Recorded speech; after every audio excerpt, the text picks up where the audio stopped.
And I think any fair-minded person has to look right now and say that the two leading members, the quarterback, the two leading members of the socialist wing of the Democratic Party, the quarterback is Congresswoman Ocasio-Cortez. Now, her substitute is Senator Bernie Sanders. But I think it's the Congresswoman who's calling these shots. Now, Mr. President, I don't hate anybody. I've said that repeatedly, and I mean it. I like all of my colleagues. I look for grace wherever I can find it. When I say my prayers, I do, every single time. I ask God, don't let me hate, because it's hard sometimes. It's hard up here. But I do. I say, God, don't let me hate. And I certainly don't hate Congresswoman Ocasio-Cortez. I want to make that very clear. She has the right to her opinion. She has the right to try to have the socialists take over the Democratic Party. That's the American way. Ironically, I think what she's doing is anti-American, but she has the right as an American to do it, so I don't hate her. But I judge her by her policy. She has her opinion and I have mine. And I have to judge her candidly by her policy. Here is what the socialist wing of the Democratic Party, led by Congresswoman Ocasio-Cortez, has said to the American people and to the United States Congress and the Republicans in Congress. If you Republicans don't agree to make the federal government $1.5 trillion, not $million, not $1 billion, $1.5 trillion bigger, we're going to shut government down. Well, of course we said no. I'm not going to vote for that. My mother didn't raise a fool. And as I've said before, if she did, it was one of my brothers. I'm never going to vote for that. Now, where do I come up with this figure of $1.5 trillion?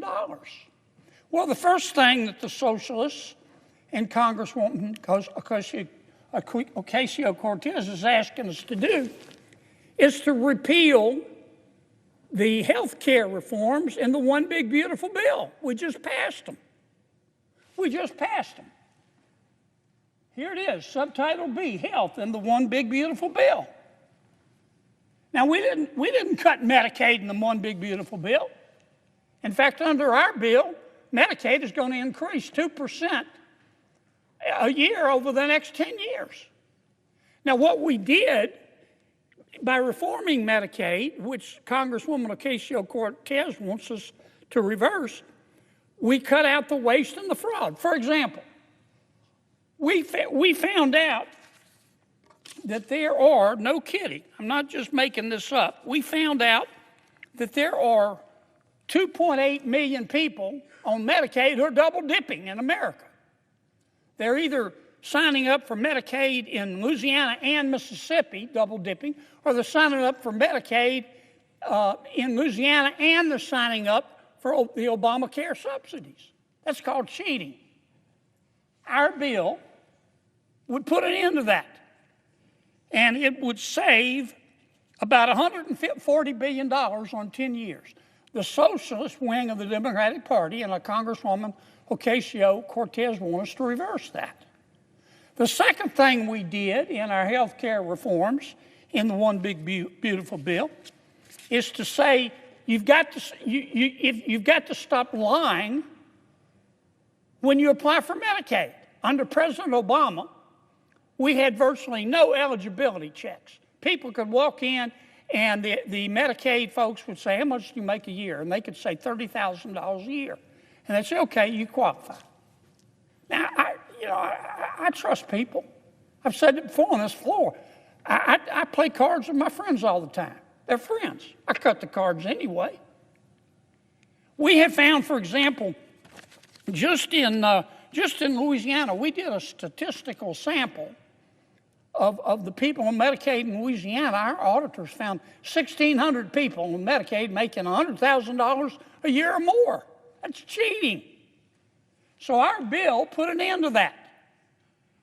Congresswoman Ocasio-Cortez and the socialist wing of the Democratic Party want us to put it back. They want to let people cheat. What else are the socialists asking for in this $1.5 trillion? Well, they're saying we don't want people who can work to work. We put a provision in our bill that the Congresswoman and the socialist wing of her party want us to take out that says, look, if you're between the ages of 19 and 64 and you're able-bodied, we're not talking about a mother with a sick child in her arms, you're able-bodied, you're perfectly healthy, and you don't have any dependent kids at home, then if you qualify based on income, we'll give you Medicaid, but you have to work. You have to work 20 hours a week or go to school 20 hours a week or do community service 20 hours a week, because the free enterprise system, jobs, have done more to lift people out of poverty than all the social programs put together. That's what's called a work requirement. What's wrong with that? Those who can't work should work. Our welfare programs were meant to be bridges, not parking lots. Congresswoman Ocasio-Cortez and the socialist wing of her party want us to reverse all of that. What else do they want us to do? Well, they're upset at us over the Affordable Care Act. Now, let me tell you what all this is about with the Affordable Care Act. Under Obamacare, if you are a low-income American, you're entitled to Medicaid.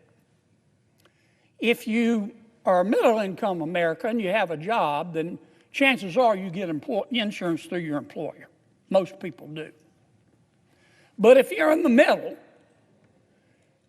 you make a little more money than the poverty level, but you can't get insurance through your employer, we provide what's called the Obamacare exchanges. So when we talk about the Obamacare subsidies, that's what we're talking about. It's about 24 million people. And it was meant for lower income people.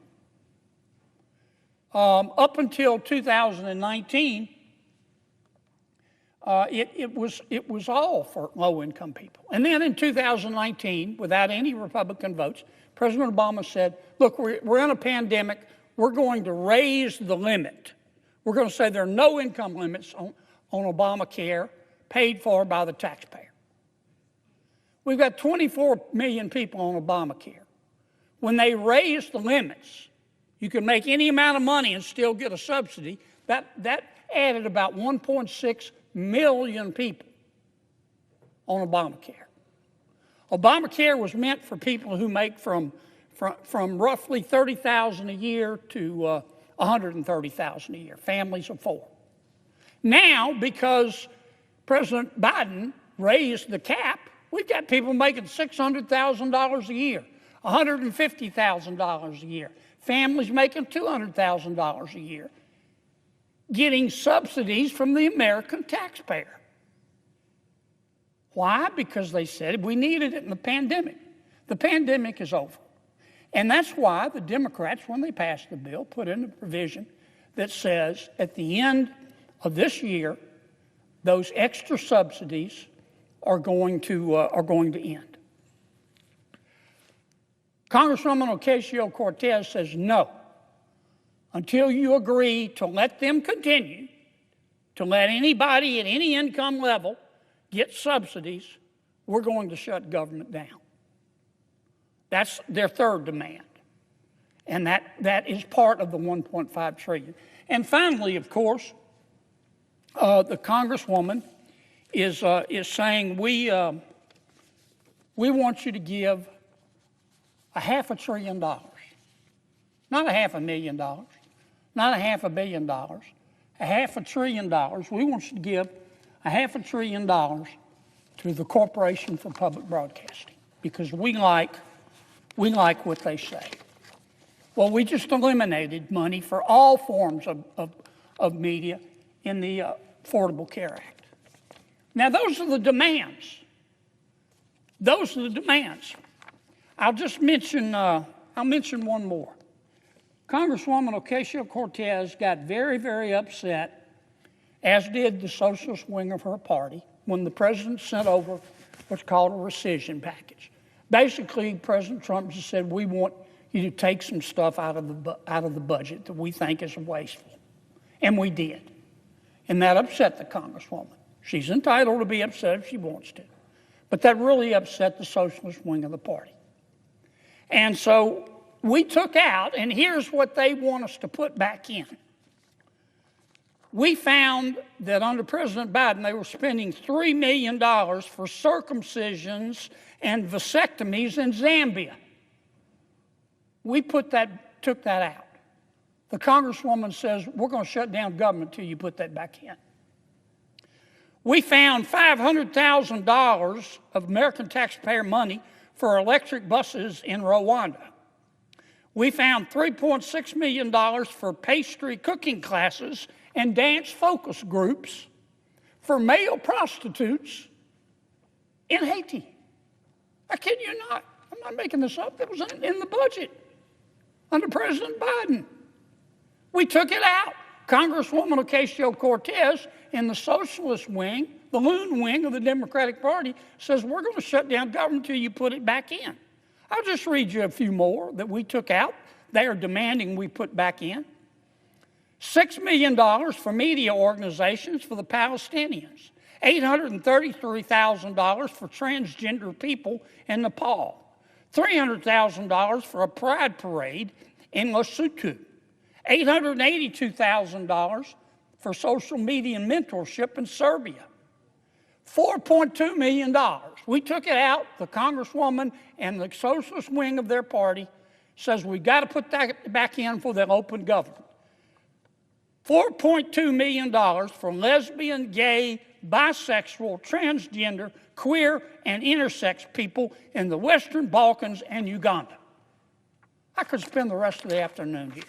We took all that out. It upset Congresswoman Ocasio-Cortez. It upset the socialist wing of her party.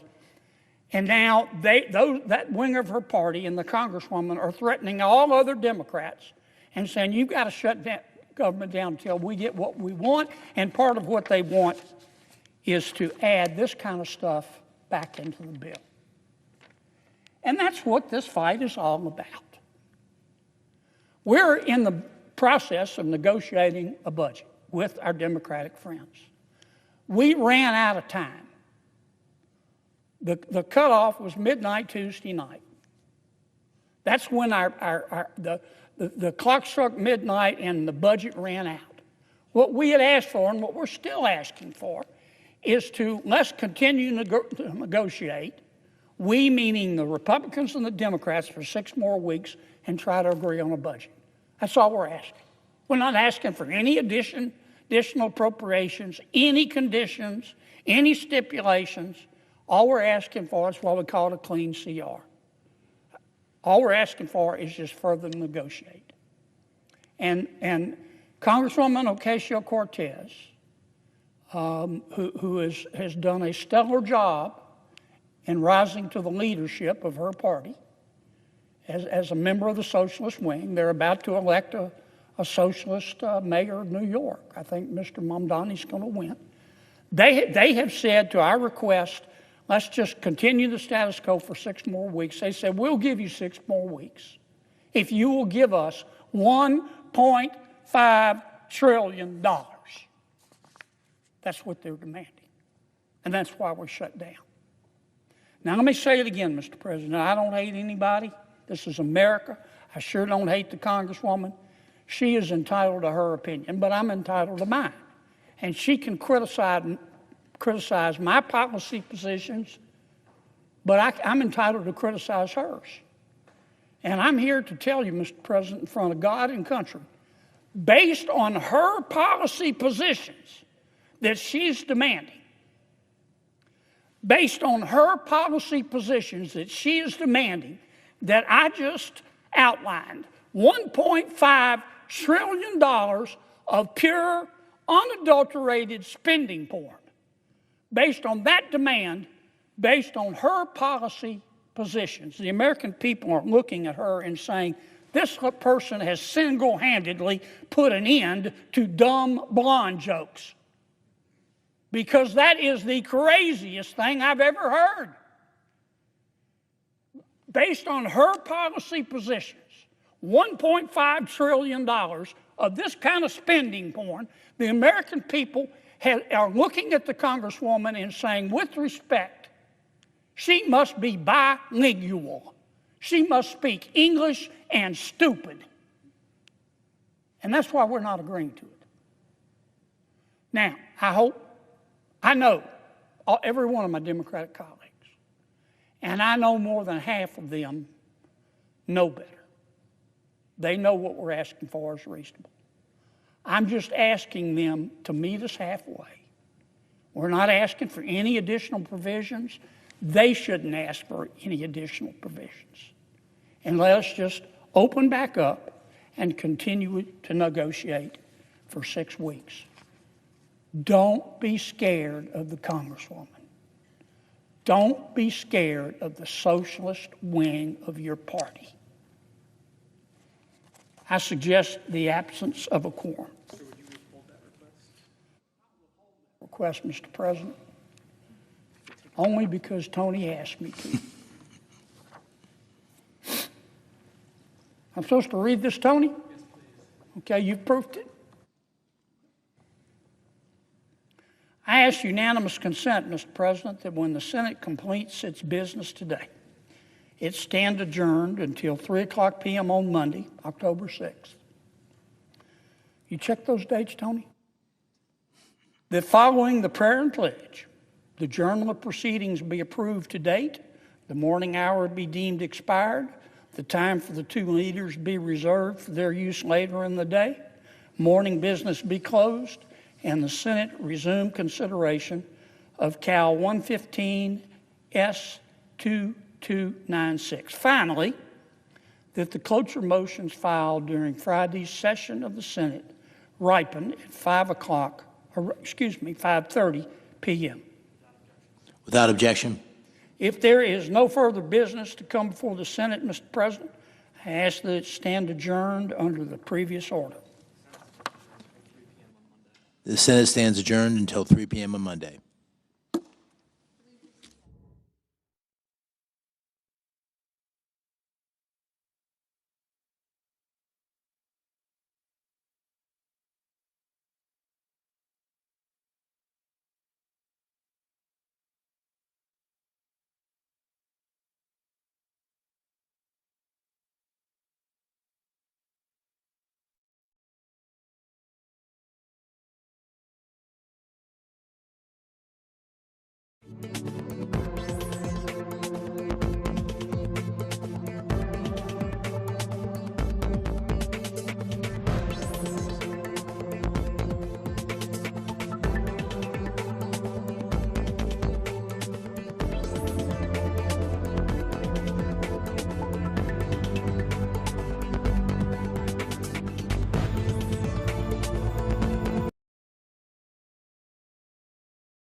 Mr. Banks, no.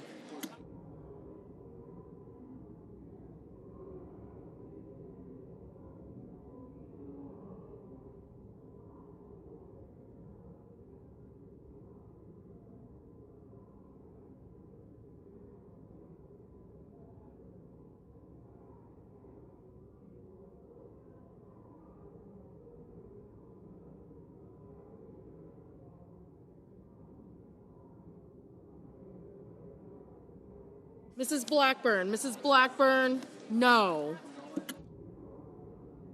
Mr. Tuberville, no.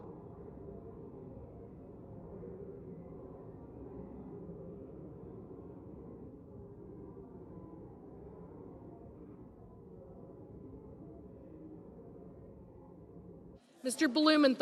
Blumenthal, aye.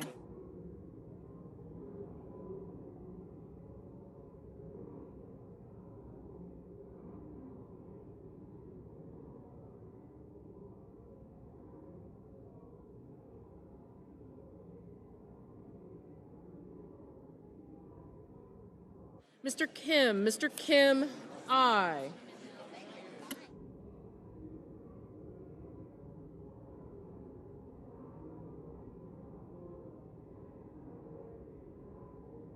Mrs. Shaheen, aye. Ms. Rosen, aye. Mr. Kane, aye. Ms. Murkowski, no.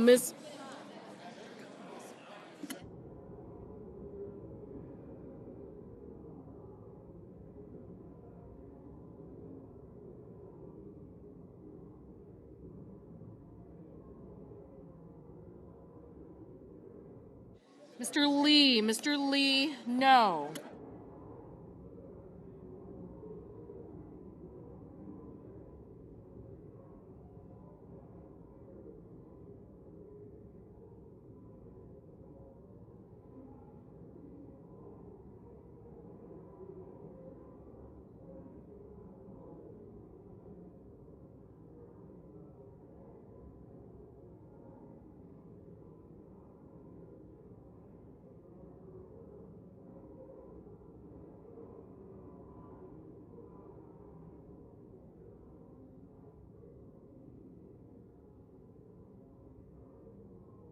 Ms. Hirono, aye.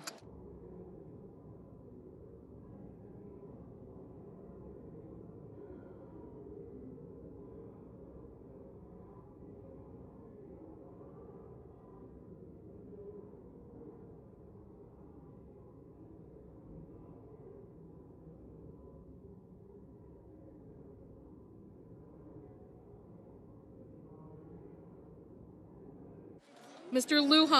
Lujan, aye. Mr. Curtis, no.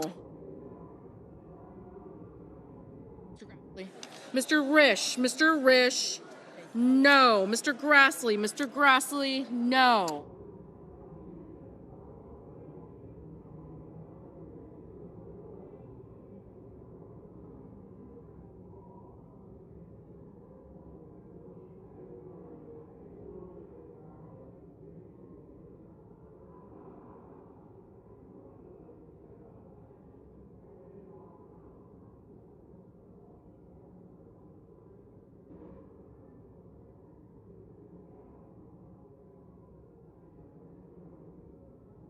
Ms. Klobuchar, aye.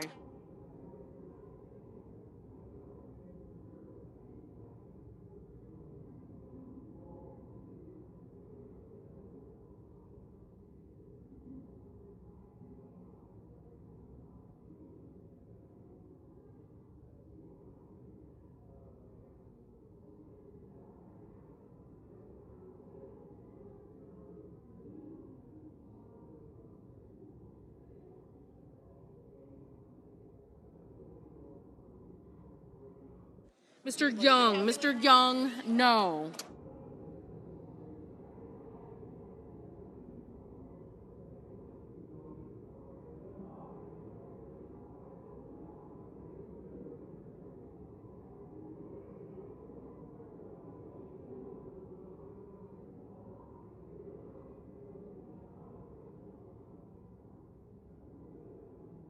Mr. Bozeman, no.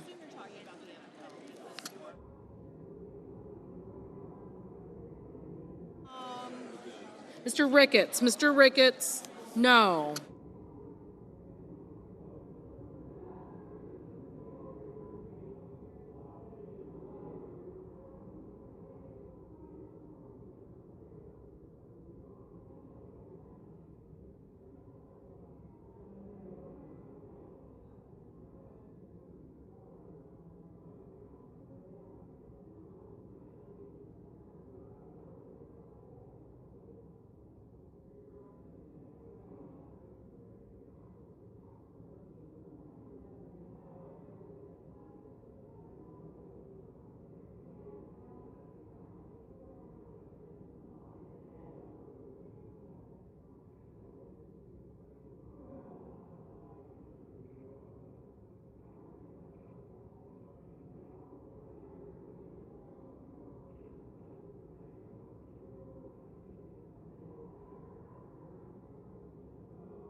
Mr. Schmidt, Mr. Schmidt, no.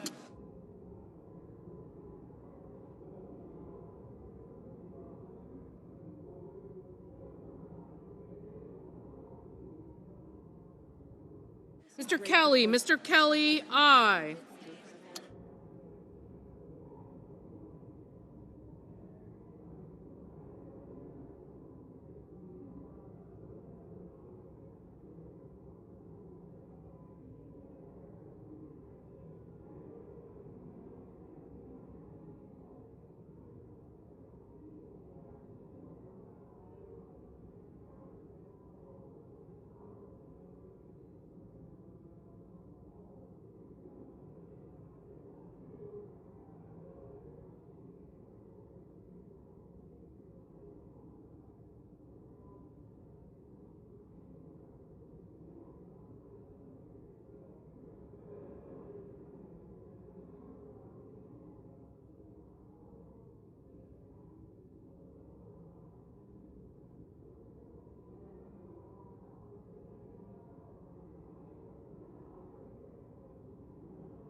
Mr. Mullen, no.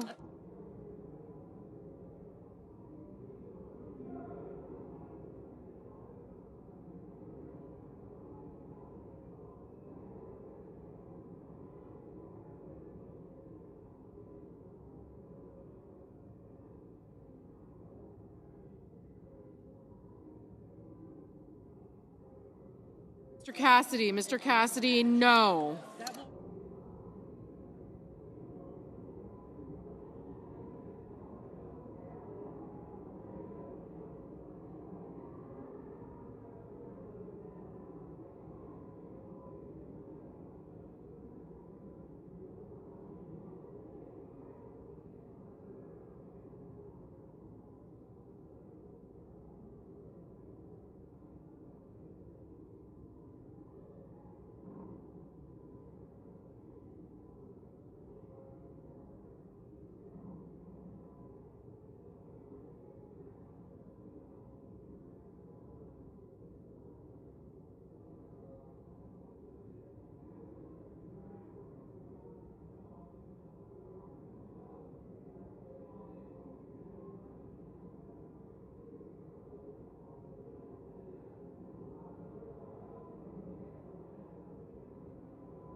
Mr. Kennedy, no.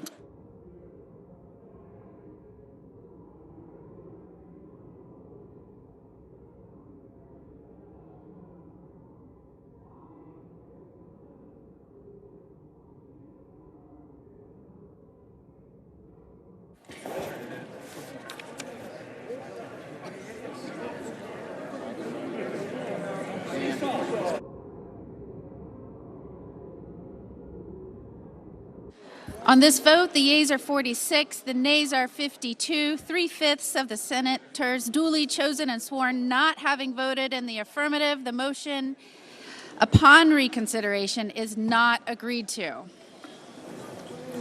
Madam President, Majority Leader. I move to proceed to the motion to reconsider the cloture vote on the motion to proceed to H.R. 5371. Question is on the motion. All in favor say aye. Those opposed, no. The ayes appear to have it. The ayes do have it. The motion is agreed to. Madam President, I move to reconsider the cloture vote on the motion to proceed to H.R. 5371. Question is on the motion. All in favor say aye. All opposed, no. The ayes appear to have it. The ayes do have it. The motion is agreed to. Under the previous order, the clerk will report the motion. To invoke.